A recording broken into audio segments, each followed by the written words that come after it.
Aujourd'hui, j'ai envie de vous présenter la critique des 4 Fantastiques, la famille Marvel la plus connue de l'univers Marvel, est enfin adaptée chez Marvel Studios, pas sur la Terre 616, mais sur la Terre 828.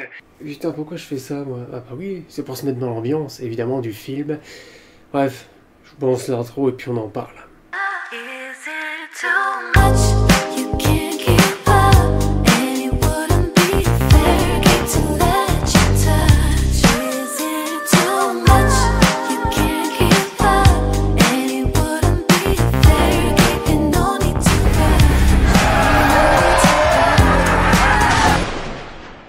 Salut détenus Arkham, j'espère en tout cas que vous allez bien, moi ça va très bien aujourd'hui, donc vous l'avez vu pour la critique des 4 Fantastiques, First Step ou Premier Pas en VF.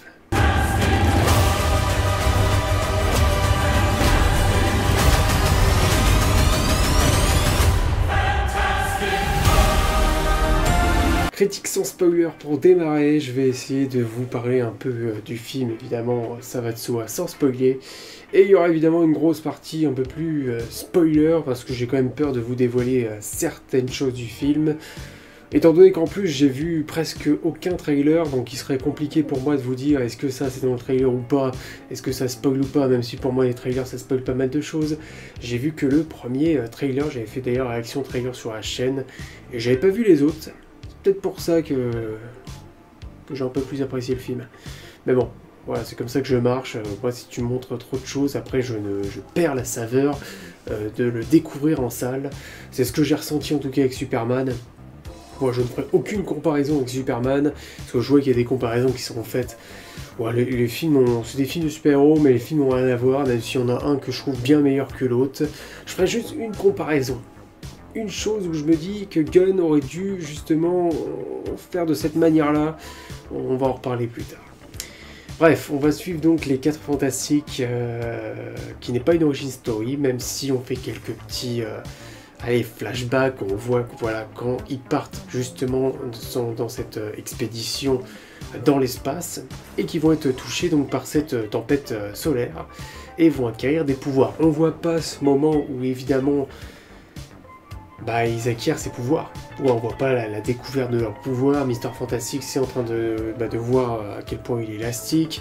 On voit juste un moment où la chose qui est en train de sortir du vaisseau, c'est qui est transformé, mais on voit pas tout le développement, on va dire, qu'on a déjà vu évidemment quand même dans les anciens films, mais le côté la chose qui est vue comme un monstre et que tout le monde le rejette. On voit pas. Enfin, ce qui est bizarre, c'est qu'on a appelé le film Premier Pas. Premier pas de quoi? Je sais pas. Parce que ouais, il manque, à part l'origin story, moi ça manque tout le temps l'origin story, mais encore heureux que le film assure évidemment par la suite.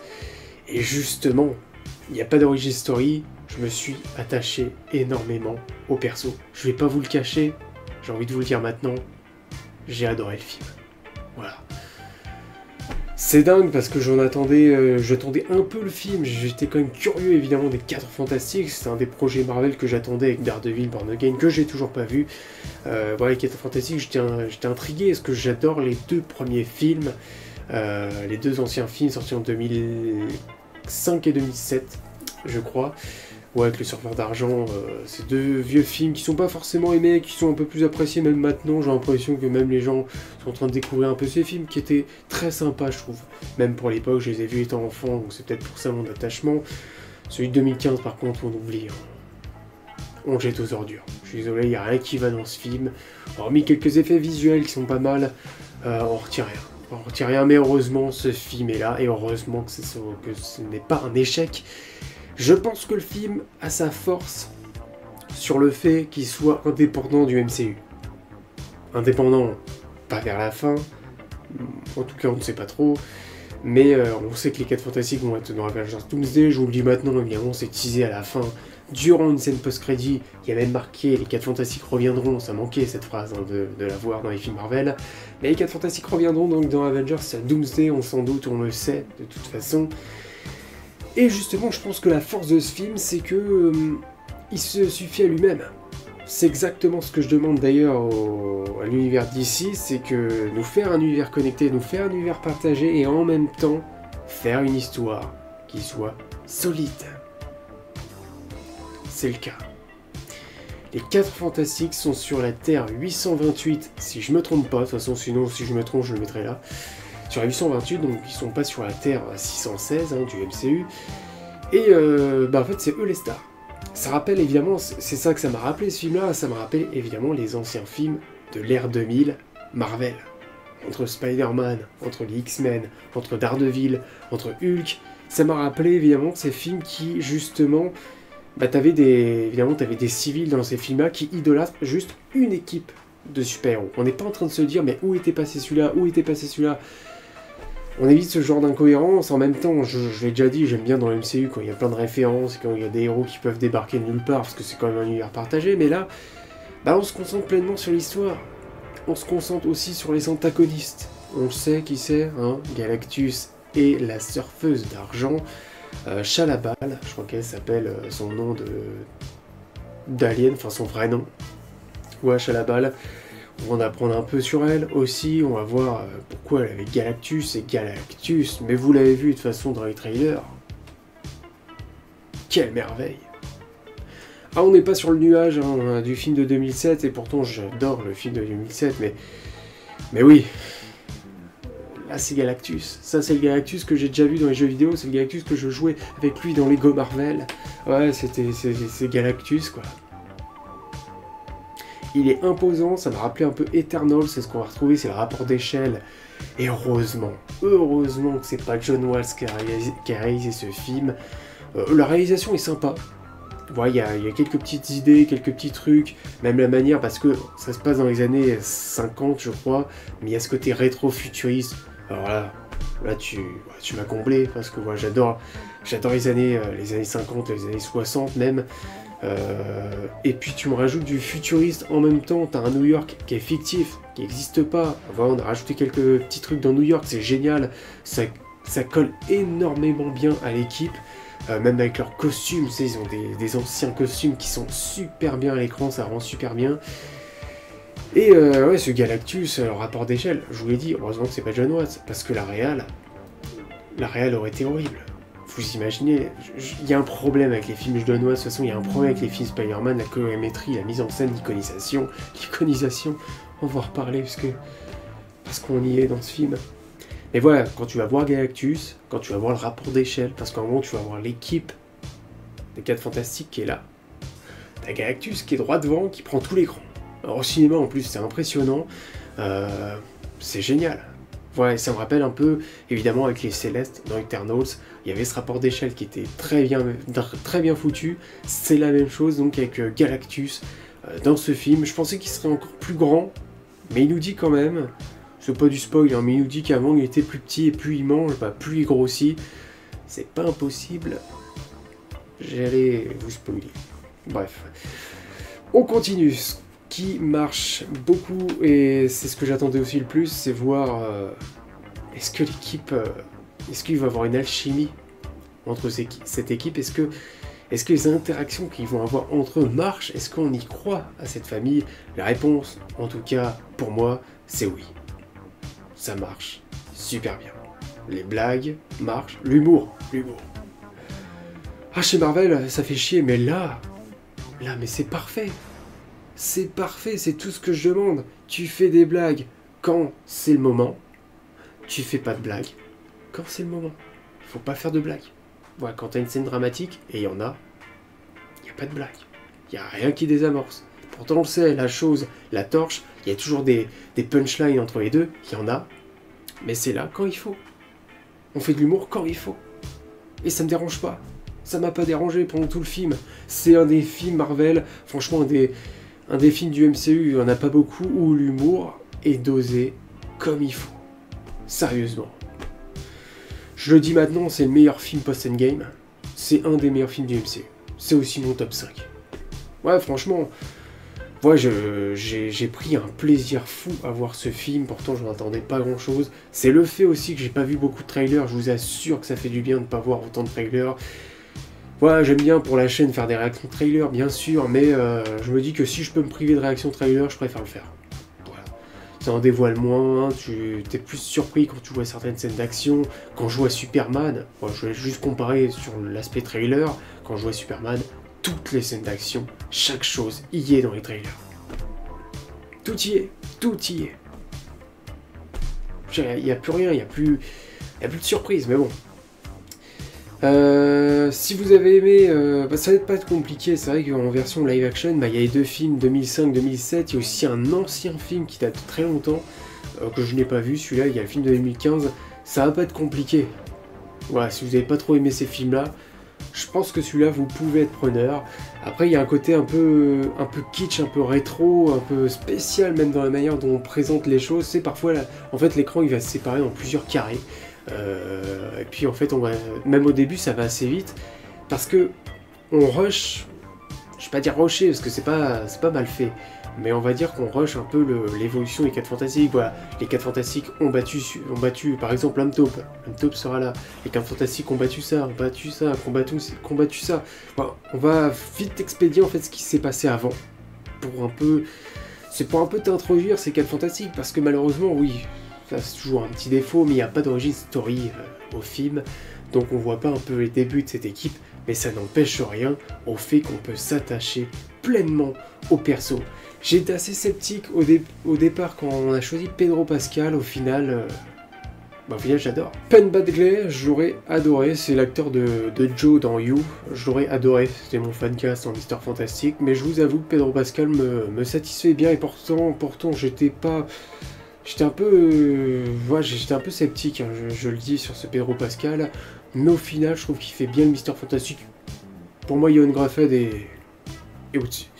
Mais bon, ça c'est mon petit plaisir coupable, on va dire, que Ioan Gruffudd, je l'adore, et que oui, je l'adorais aussi dans Mister Fantastic, même si, évidemment, c'est pas les plus grands films qui soient, mais Pedro Pascal remplit bien la tâche dans ce film, et même, je pense qu'il peut être leader.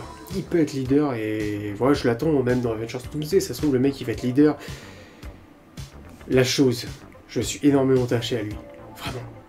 Quand tu vois La Chose en 2015, quelle horreur. Par contre, La Chose dans les anciens films, il était cool, il était attachant, il faisait des blagues, je l'aimais bien. Mais voilà, celui-là, c'est pareil. J'adore son design, la CGI est parfaite. Je trouve qu'elle marche... visuellement, même le film, au niveau de CGI, j'ai pas vu de défaut. Voilà, pour une fois, enfin, des plutôt bons effets spéciaux, même quand tu vois Galactus, mais il est magnifique.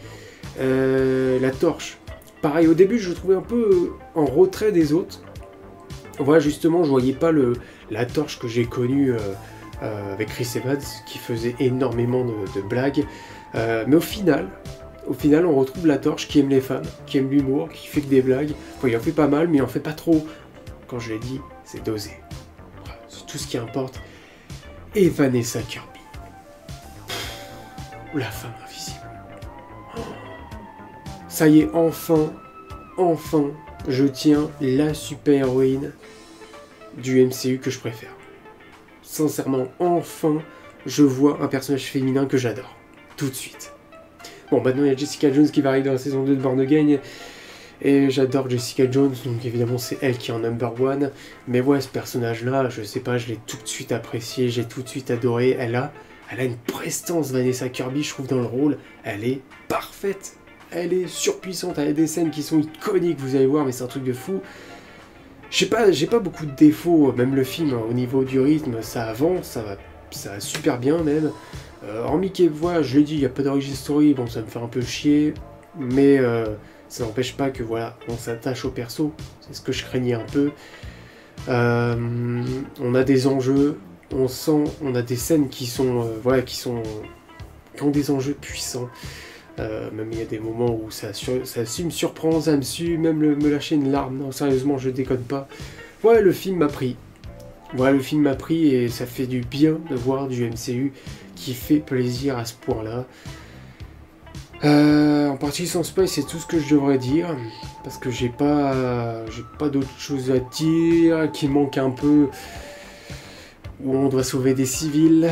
C'est toujours ce que j'aime dans les films de super-héros, et c'est un peu ce qui manque, mais on a ce côté quand même civil, importance du peuple, enfin on va dire des gens de New York, sur le fait évidemment que les 4 Fantastiques, ça reste des stars, des célébrités un peu, c'est comme ça qu'on les voit, surtout voilà, dans les anciens films, c'est ça que je voulais retrouver, c'est ça qu'on a. Bon, les 4 Fantastiques sont connus, c'est vraiment des... Ouais, ils sont toujours à l'écran, ils sont même en train de faire des meetings, des trucs comme ça, c'est eux. Et ça, on l'a retrouvé, on retrouve plein de choses que j'adore dans les quêtes fantastiques. Et en tout cas, j'espère qu'ils vont être bons dans les prochains films, bien sûr. Je sais pas trop l'avenir qu'ils leur réserve, ça c'est sûr. Mais voilà, en tout cas, j'ai été comblé. Bref, on va partir en partie spoiler. Ceux qui n'auraient pas vu ce film, je vous invite fortement à aller le voir. Vraiment, courez, allez voir ce film.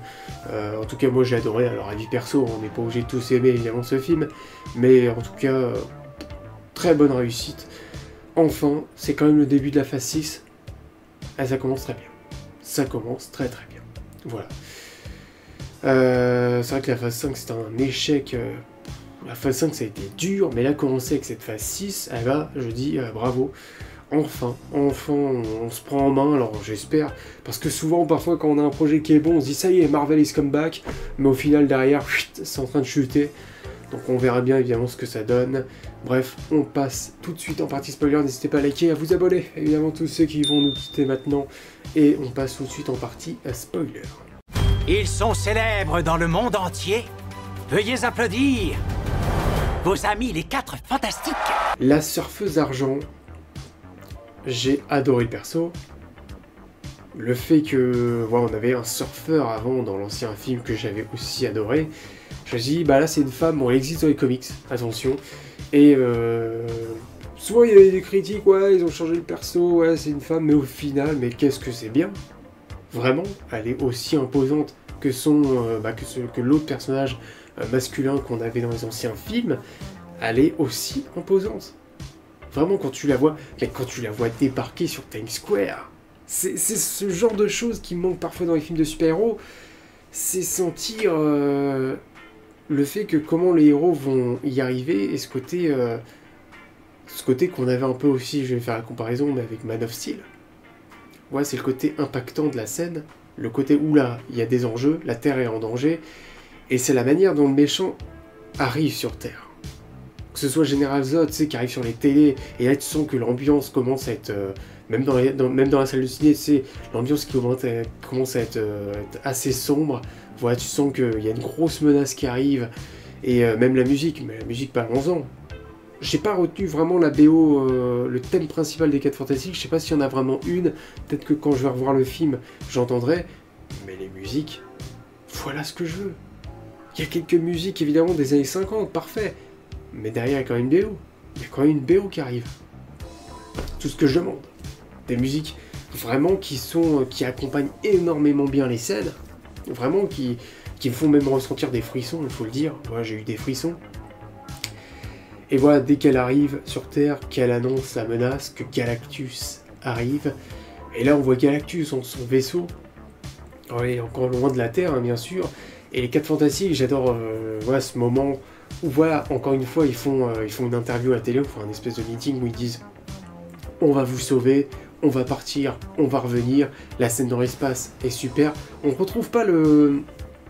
Ça serait drôle, c'est que quand on va aller dans cet espace, on retrouve pas la patte qui pour l'instant dans l'MCU qu'on avait, la patte James Gunn. C'est vrai que l'espace c'est relativement sombre, mais très sombre, tu vois, il n'y a pas de couleur, il n'y a pas de choses, enfin c'est ce que j'ai ressenti, il n'y a pas de couleur, il n'y a pas de choses comme ça. Même quand tu vas être à l'intérieur du vaisseau de Galactus, il y a un côté un peu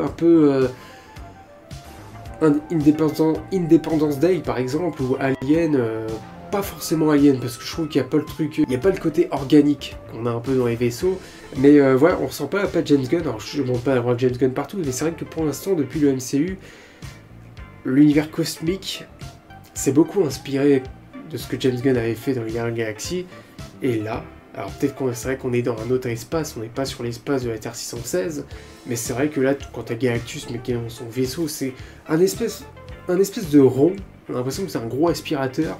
J'ai l'impression que c'est une référence un peu au nuage qu'on avait dans les anciens films, parce que le nuage il était un peu en rond, justement comme ça, comme s'il voulait absorber les planètes.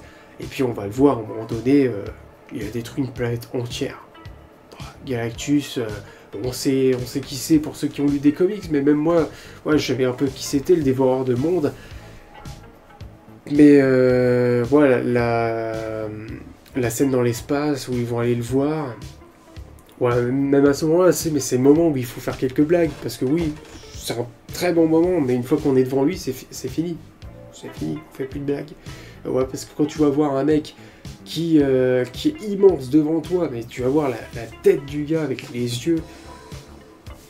Galactus, il a pas assez d'importance dans le film. Je trouve que voilà, c'est juste le gros gars qui va arriver et qui va tout détruire. Mais le simple fait que tu me dises que c'est Galactus, tout de suite, ça y est. Tout de suite, ça y est, ça me plaît. Voilà, ça aurait pu être un autre méchant banal qui me dit il détruit la Terre, j'en aurais rien à foutre. Mais là, le simple fait que ce soit Galactus, le simple fait que tu regardes le gars, le design qu'ils lui ont fait,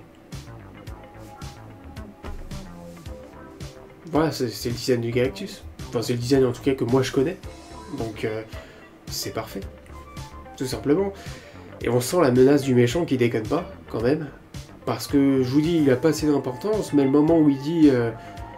voilà, le simple fait, le simple moment où... C'est d'ailleurs la surfeuse d'argent, je crois qu'il utilise son pouvoir, ou peut-être Galactus, je ne sais plus. Si c'est peut-être Galactus avec ses yeux, où en fait, on voit ce qu'il veut. Il veut le bébé, donc, de... la femme invisible, ouais, Suzanne, donc est enceinte aussi dans ce film, il faut le rappeler, et ça, aucun film l'a traité, donc je connais rien du tout, c'est vrai que j'ai pas lu, j'ai lu un comics où, c'est un comics Spider-Man où les 4 Fantastiques apparaissaient, mais j'ai jamais lu de comics 4 Fantastiques, donc je connais pas du tout leur enfant, je sais pas de quoi il est capable, mais ça c'est pareil, le côté familial avec l'enfant, le bébé... Bon, qui par moment on voit que c'est en CGI, mais en même temps, tu peux pas... Il y a des scènes que tu peux pas faire avec un vrai bébé. Ça se trouve, le bébé est entièrement en CGI, ce serait pas impossible, je ne sais pas. Et mais c'est pareil. Galactus veut l'enfant. Les 4 Fantastiques vont refuser, ils vont revenir sur Terre, et puis ils vont annoncer à tout New York, toute la Terre hein, plutôt, qu'ils refusent donc de leur donner leur bébé pour sauver la Terre. Parce que Galactus mystérieusement veut le bébé, on ne sait pas trop pourquoi. Et là on va voir un peu tout l'égoïsme qu'ont les gens. Tu sais, ils admirent les 4 Fantastiques parce qu'ils n'arrêtent pas de les sauver. Et là d'un coup, les 4 Fantastiques pensent un peu à eux. Et là ça va plus. Mais en même temps, ils veulent le bébé. Voilà. On va pas donner le bébé. Le bébé aura toute son importance aussi à la fin. Je sais pas pourquoi j'essaye de pas spoiler alors que maintenant on est en partie pleinement spoiler. On a l'homme taupe qui aura un peu son utilité sur le fait que malheureusement on n'aura pas de civils à sauver durant la scène finale parce que l'homme taupe qu'on va voir qui est arrêté au début, ça rappelait un peu, je sais pas pourquoi, les indestructibles. Je trouve que l'homme taupe a ce design là, même la façon dont les 4 Fantastiques, je vous l'ai dit, ils sont tout seuls sur cette terre, donc c'est les seuls sauveurs de l'univers. De ce monde plutôt, et on a l'impression justement de retrouver un peu les indestructibles, même dans la manière que c'est fait avec cette espèce d'homme taupe, parce que ça me rappelle, je sais plus s'il y a un homme taupe dans les indestructibles, mais je sais qu'il y a un méchant qui creusait, et ça m'a rappelé un peu ça, donc je trouvais ça assez drôle. L'homme taupe aura son importance, parce que il croit en Suzanne, il y a un côté comique un peu avec le personnage, mais ça marche bien, voilà, ça c'est sûr. Ils vont trouver un accord et puis l'homme taupe va accueillir tout le monde dans les souterrains pour essayer de les sauver. Donc on n'aura pas ce côté un peu les 4 Fantastiques en train de sauver des gens. Ça c'est ce que j'aurais aimé. C'est pas un gros défaut, ça va. Dans certains films je suis intolérant à ce genre de choses parce que pour moi les civils sont dans la ville, qu'est-ce que t'attends pour les sauver? Là c'est vrai qu'il n'y a plus personne. Il y a un truc aussi que je voulais dire. Je n'ai pas vu le personnage qui est censé être joué par John Malkovich. Le fantôme rouge. Petite info, le personnage a été coupé au montage. Et ouais, carrément. Je pense que c'est le moment pour réclamer une Director's Cut. Oh, quoique, pas la peine. Quoique, j'ai fait un short pour ça, je vous ai expliqué des choses sur lui. Bon, allez, une version longue dans le Blu-ray. J'ai quand même fait un short là-dessus pour dire ce que c'était, pour dire qui c'était. Et au final, je crois que je l'ai pas vu. J'en sais rien, peut-être qu'il était au début du film, peut-être qu'il était pendant, tu sais, tous les flashbacks où on dit que les 4 Fantastiques ont réussi comme exploit. Je sais pas. Alors, petite parenthèse, bon, je veux pas faire une morale, hein, mais il y a un groupe de jeunes dans le cinéma, ils avaient quoi, 13 ans, ils arrêtaient pas de parler. Il y en avait un qui criait à un moment donné au départ. Chut, le film va commencer. Putain, et ils arrêtaient pas de parler, et le téléphone, et les trucs comme ça. Il y a un mec qui est venu les voir, ils se sont un peu calmés, mais putain, mais... Enfin, en fait, c'était plusieurs. Il y en avait qui étaient calmes, et il y en avait deux, là, mais... Putain, mais qu'est-ce que tu fous au cinéma, quoi? T'as pas envie de regarder un film, t'arrives pas à te concentrer, le téléphone au cinéma. Enfin, au bout d'un moment, tu veux regarder un film et être sur ton téléphone, tu restes chez toi. C'est tout. Tu veux faire du bruit, tu restes chez toi. C'est tout. Le cinéma n'est pas un endroit pour faire du bruit, mais je crois que je suis pas là pour rappeler ce genre de conneries. Ça faisait longtemps que j'étais pas allé dans une séance où j'avais ce genre de problème. Pourtant, je me rappelle ma séance de Black Panther 2, où la salle était complète, il y avait énormément de jeunes, en plus ça arrêtait pas de parler au départ, je me suis dit putain ça va être comme ça pendant toute la séance, le film a commencé, calme, silence complet. Ouais, ça dépend de l'éducation que t'as, ça dépend aussi de la mentalité que t'as, parce que même tu peux avoir une bonne éducation si t'as une mentalité de merde. Ouais, même à 13 ans, je faisais jamais de bruit dans une salle de ciné, et pourtant à 13 ans, il y en avait qui avaient le même âge que moi, et qui faisaient du bruit dans une salle de ciné. Enfin bref, c'était la petite parenthèse que je voulais dire. Ça m'a pas empêché, heureusement, d'apprécier pleinement ce film. C'est justement pour dire que peut-être au début, j'étais tellement concentré sur ces mecs qui étaient en train de faire du bruit que ça se trouve, j'ai loupé peut-être un caméo, je sais pas, de John Malkovich en fantôme en rouge. Ou alors il s'est fait couper du film, je sais pas. Ou alors c'était la deuxième scène post-crédit. Je suis pas resté pour la deuxième scène post-crédit. Ah bah non. Je suis con parce qu'en fait j'ai regardé sur justement à l'instant, enfin tout à l'heure, ce que c'était la deuxième scène post-crédit, c'est le générique un peu de la manière animée apparemment, mais avec ces 4 fantastiques là. Donc bon, rien, enfin c'est plutôt le générique d'animation qu'on voit un moment dans le film et qu'on va voir à la fin. Bon, rien d'important, surtout la première scène post-crédit, mais on va y revenir. Il y a un truc que je voulais dire, c'est le seul truc que je vais faire la comparaison avec Superman, c'est bel et bien la ville fictive. Voilà. Parce que pour l'instant, j'ai l'impression, peut-être qu'on l'a pas vu assez, j'en sais rien, mais on l'a quand même vu au loin. Enfin, au loin, on l'a quand même vu. Metropolis dans Superman, je trouve qu'il manquait quelque chose. Ça faisait trop ville basique, et il manquait ce côté que j'attendais. Ce côté futuriste, peut-être un peu rétro aussi. Ce que Superman m'a pas fourni, les 4 Fantastiques me l'ont fourni. C'est pas compliqué de faire une ville fictive. Le New York fictif des 4 Fantastiques dans ce film est juste merveilleux. Le Times Square, avec ses grandes télés un peu rétro, mais c'est génial. C'est une idée géniale. On voit évidemment que... évidemment, c'est une ville qui est fausse, donc c'est fait en fond vert, en CGI, un truc comme ça. Mais moi, ça me va. C'est ce que je veux voir des super-héros dans une ville fictive. Metropolis, en plus, c'est une ville qui n'existe pas. Ouais, en plus, je crois que Gunn l'a annoncé, enfin, il a dit un truc comme ça, et il a dit... ouais, il a parlé de réalisme pour les villes, mais je veux pas de réalisme. T'as pas compris ce que je veux. T'as pas compris. Enfin, t'as pas compris ce qu'on veut. Il y en a, ils en ont rien à foutre. Tant pis. Mais les villes, c'est un truc qui est important. Et là, pourquoi je me suis senti plongé pleinement dans le film? La ville, les persos, et ouais, mais la ville, c'est important. Pour moi, la ville où se déroulent les événements, la manière dont tu filmes la ville, la manière dont t'as la torche, c'est un monde qui est en train de voler, qui est en train de circuler entre les bâtiments, mais voilà ce que je veux. Alors, dans Superman, on l'a, hein, bien sûr, on a un Superman qui vole. Mais la ville n'est pas assez mise en avant. Là, t'as quelques plans sur les villes. Et t'as quelques innovations qui sont géniales dans cette ville.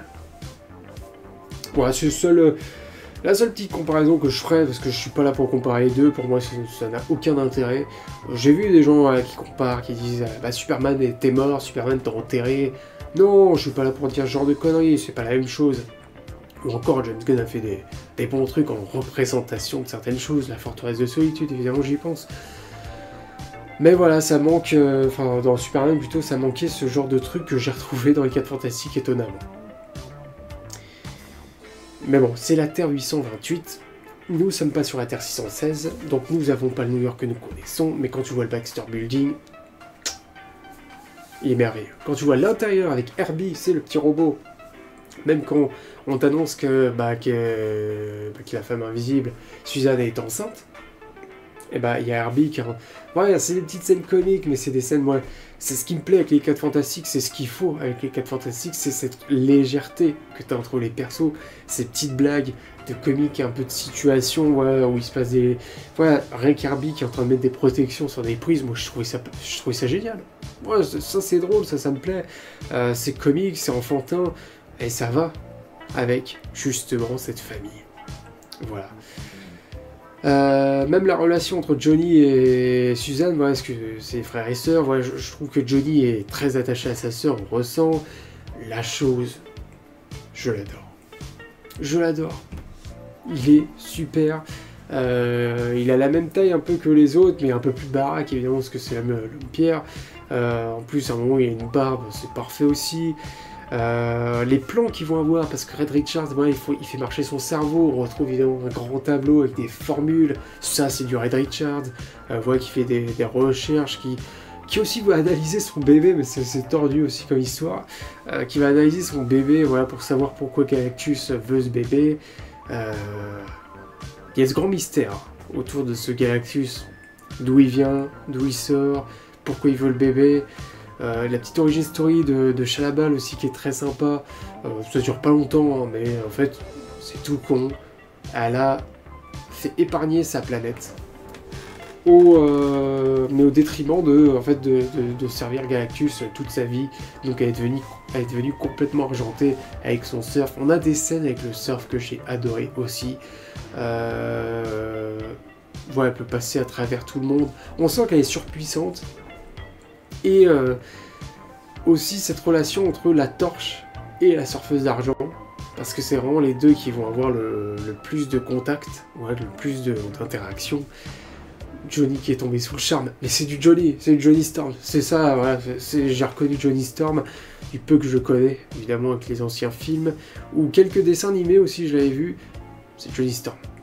Voilà, moi ces blagues-là, toutes ces blagues-là, moi ça me plaît. Et puis voilà, il essaye de la raisonner. À un moment, il a un plan où voilà, parce que Johnny Storm, il est pas con. On n'a pas envie de se dire, allez, il y a que Red Richards qui réfléchit, mais les autres ils réfléchissent aussi. Et Johnny, bah, personne n'écoute au départ. Après, il y a son histoire où Shalabal l'a parlé dans sa langue. Et puis lui, il va avoir une méthode, voilà, pour essayer de la raisonner, même si elle a conscience que Galactus fait du tort parce qu'il a quand même failli détruire sa planète aussi à elle, il l'a pas fait, et puis bah, au final, elle va se retourner contre lui, évidemment, c'est pareil que dans l'ancien film, et voilà, le combat avec Galactus, c'est parfait, Galactus il est loin d'être con, aussi, voilà, on n'a pas fait un grand géant complètement con qui marche partout, parce qu'à un moment donné, voilà, ils ont tendu un piège à Galactus avec le bébé, et au final il n'y a pas le bébé, mais lui, Galactus, il a compris, en plus il y a une vision thermique, rayon X plutôt, où il voit à travers les murs, à travers tout. Il a l'air surpuissant le mec, et je pense que j'ai l'impression qu'il n'utilise pas 100% de ses capacités. Je pense qu'il est encore... c'est un peu le truc qu'on veut faire dans les univers partagés, c'est quand tu veux garder un méchant pour plus tard, bah en fait tu l'utilises pas à fond. Durant le premier film dont tu le présentes, c'est déjà arrivé, mais c'est un peu ce qu'on veut faire, et je pense que Galactus reviendra. On voit à la fin, il va dans un trou noir, mais... Hein, on se rappelle de Crâne Rouge dans Captain America 1, qui se fait aspirer par le Tesseract, et au final on le retrouve, même si bon, c'est juste pour une apparition, mais à mon avis, on le retrouvera. La fin, on pense que c'est la torche qui va se sacrifier contre Galactus, au final c'est la surfeuse d'argent là, qui arrive d'un coup, c'est génial cette scène, elle fonce dans Galactus, et boum, Galactus est anéanti, parce qu'à un moment donné, en fait, il se fait aspirer, puis là d'un coup il ressort. J'aime bien aussi le côté l'humanité qui se mettent tous ensemble pour essayer de faire un bouclier. Bon, au final, c'est la surfeuse d'argent qui va complètement détruire le bouclier. Mais il y a un côté fort avec en fait, les 4 Fantastiques, tout le monde les écoute. Il y a un côté... ils sont, voilà, c'est les stars de la planète, tout le monde a confiance en eux. Même le moment, voilà, où t'as Suzanne qui est en train de dire son beau discours sur le fait qu'elle peut pas donner son bébé, tout ça, qu'elle essaye de raisonner. Quand même, les humains qui eux sont là, bah si, donne ton bébé, comment ça se fait que vous nous avez pas sauvé, tout ça. Puis voilà, mais il y a des moments qui sont assez forts, qui sont, encore une fois, je le dis, bien accompagnés par les musiques. Enfin voilà, et puis cette fin, Donc où les 4 fantastiques disparaissent mystérieusement. Au final, ils sont dans la rue. Je pensais qu'ils allaient arriver, tu sais, dans le vaisseau qu'on voit à la fin des Thunderbolts, dans la scène post-crédit. Non, au final, ils sont juste dans la rue. Il y a une blague avec la ceinture de sécurité. Mais ça, moi, ça marche. Ça marche. Ça, c'est du 100% de blague qui marche. C'est au moment où il faut la faire. Et voilà, les voir ensemble, voilà, parce que c'est des mecs, ils n'arrivent pas à attacher une ceinture. T'as Suzanne qui est derrière avec son bébé. C'est de la scène qui marche. Moi, ça me plaît. L'alchimie entre les persos, mais c'est super. J'ai envie de revoir le film. Franchement, j'attendrai une sortie Blu-ray, j'achèterai en steelbook. J'ai envie de revoir le film m'a bien plu. Et évidemment, on finira donc avec la scène post-crédit. Je pense pas avoir oublié grand-chose dans le film. Ou alors j'ai peut-être oublié quelques détails. La scène post-crédit. Bon, on sait que maintenant Kang c'est terminé. Il y a d'ailleurs un moment donné où Reed Richards fait une espèce de conférence de presse où on voit il y a tout le monde qui est aligné, enfin il y a chaque pays je crois qui est aligné ou un truc comme ça, ou chaque entreprise, je sais plus. On voit marqué l'Adverie, mais il est pas là. Donc il y a un Victor Fatalis qui existe dans cet univers, en fait, sur cette Terre 824. Donc je me dis, qui est le Docteur Fatalis dans cette scène post-crédit? Est-ce que c'est le Docteur Fatalis qu'on nous a teasé plus tôt, dans cette chaise, où d'ailleurs il n'est pas là? Ou est-ce que c'est le Fatalis de Robert Downey Jr.? Ou alors c'est une autre version de Robert Downey Jr. Je sais pas. Il y aura un côté multivers sûrement quand c'est terminé, mais la scène m'a rappelé un peu Thanos dans Avengers 1. C'est fait, je trouve, de la même manière. On n'est pas obligé de montrer grand-chose du personnage. Déjà, moi, je me suis senti inquiet quand j'ai vu la scène, parce que je la trouve tellement bien faite, tellement bien mise en scène, avec la musique qui est lourde. C'est derrière un son un peu sourd, où t'as Suzanne, voilà, ça se passe en plus quelques années après, enfin 2 ou 3 ans, enfin on voit que comment il s'appelle, Franklin, ouais c'est Franklin, a grandi, et Suzanne l'abandonne 2 secondes dans le salon, elle revient, et là en fait tu as la cheminée en plus qui sépare le canapé et puis là où se situe Suzanne, et là derrière tu t'aperçois pas très bien, mais il y a une espèce de silhouette avec une cape verte, tu le vois pas tout de suite, t'as la musique qui est derrière en plus, et là boum, t'as le mec qui est juste accroupi, avec sa grande cape verte, sa grande capuche, évidemment tu sais qui c'est tout de suite, et qui est avec Franklin, et là tu vois le masque dans sa main, et là tu dis c'est le Docteur Fatalis. Fin de la scène post-crédit, mais la scène j'ai trouvé très très bien mise en scène. Faut le dire, c'est tout con, ça a marché sur moi. J'en ai pas parlé, mais j'allais en parler quand même, que j'ai cru que la femme invisible allait mourir. J'ai versé ma larme. Parce que la scène a marché sur moi. Parce que j'ai adoré le personnage. Parce que je suis tombé sous le charme de Vanessa Kirby. Que voulez-vous? J'ai adoré la femme invisible dans ce film. J'ai très très hâte de la retrouver. Ça y est, on a enfin une super-héroïne sur qui je peux m'attacher dans ce MCU.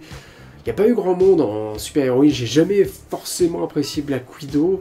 Par contre, la sorcière rouge, Scarlet Witch, Elizabeth Olsen, je l'avais adorée.